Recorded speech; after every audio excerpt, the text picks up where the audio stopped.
Now, as we've said consistently in our quarterly reviews, diversification is important in any market. Now, I understand when markets are running high and there's no volatility that investors look at diversification and say, why diversify? Why do I need alternative investments to lower risk when the markets are doing so well? Well, over the last couple of days, we've seen exactly why we need that diversification. Investors don't see risk until the market goes down.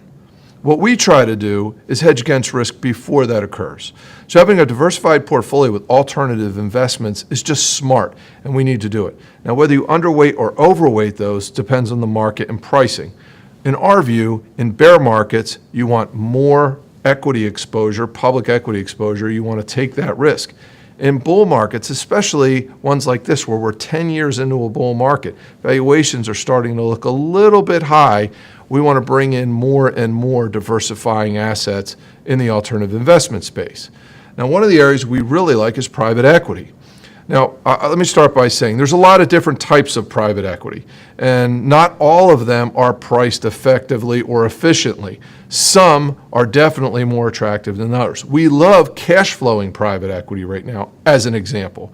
So when I say we want to invest in private equity, it's really important to discern between those that are of higher valuations or lower valuations. Now, what is important as we look at this evaluation is where private equity and public equity have come over the last several years. This next chart shows in 2011, the blue bar is U.S. private equity valuations. The orange is U.S. public. Well, let's just start there. They were almost identical in 2011, and as we look forward to the first half of 2017, U.S. private equity has barely moved, and yet the public equity market valuations have gone up significantly. That tells us there's value in private equity here in the U.S. Now, Europe, public equity markets, and this is back when the European financial crisis was occurring, private equity was almost the same as the U.S., but public equity was cheap. It was a great time to buy European stocks. Fast forward to today, those valuations have come up, but they're still very reasonable. So you have overseas public, overseas private, and U.S. private, all similarly valued with U.S. public valuations shooting up. So that tells us where we want to allocate. Allocate where valuations are attractive. I should point out private equity is illiquid. It's a long-term investment.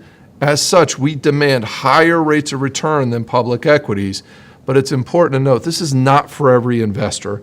And this is something that we should have a very detailed discussion before an investor were to go off and start to invest in private equity. In terms of other hedges, hedge funds, hence the name, hedging risk, hedge funds are another place to be. And like private equity, there's thousands of different types of hedge funds. We like hedge funds that reduce our equity and bond risk.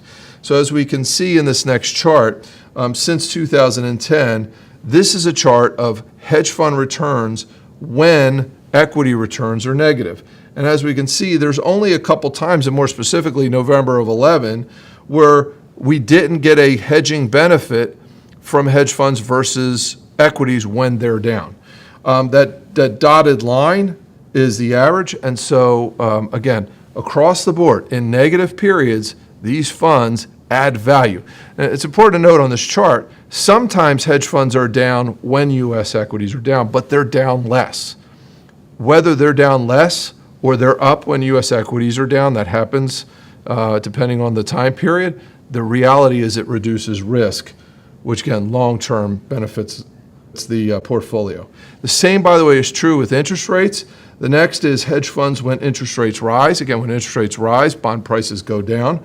And so what we see, the blue bars are the Barclays aggregate bonds, and the gray bars are hedge funds. And so during periods when interest rates rise, what we see is across the board, these hedging strategies outperform a pure bond portfolio.